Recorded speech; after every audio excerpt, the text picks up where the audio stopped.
Hello everyone, আসসালামু আলাইকুম। তো আজকে যে বালুনিয়া রোদ্রে রাইখা দিছি কড়াইয়ের মধ্যে, এগুলা দিয়ে হয়েছে যে সিমের বিচি ভাজবো।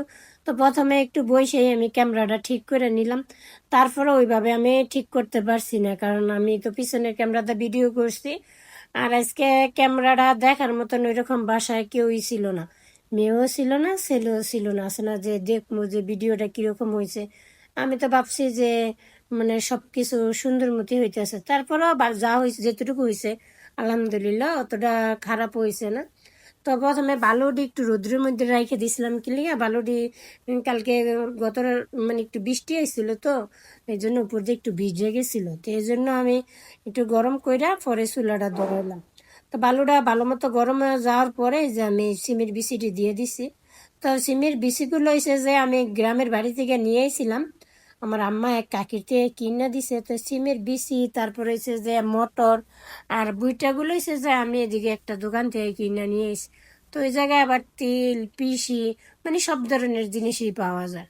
তো এই যে সিমের বিচিগুলো আমার ভাজা হয়ে গেছে, আমি ভিডিওটা একদমই ছোট করে দিছি। কারণ আজকে আমি যে রান্নাটা যে কোনো রান্না যে এনে করবো ওই রকম কোনো ক্ষমতাই ছিল না।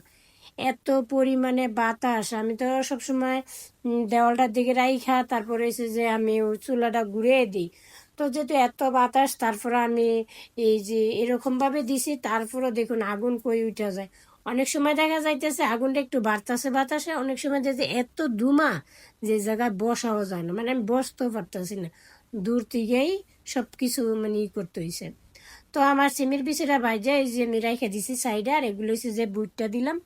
তা বুইটাগুলা বাজলেও খাইতে অনেক ভালো লাগে, আর প্রত্যেকটা বুইটটা এত সুন্দরভাবে ফুটে। তো একটু গরম হয়েছি, এমনিতে কিন্তু লাকড়ির চুলা তো তাড়াতাড়ি গরম হয়ে যায়, আর গ্যাসের চুলা হলে তো কমায় দেওয়া যায়, আগুনটা একটু কমায় দেওয়া যায় যে আস্তে আস্তে হোক। তো আমি যেহেতু ফুটা ধরছিল, আমি দিয়ে দিয়ে দিয়েছিলাম, ঢাকনা দিয়ে দিয়েছিলাম।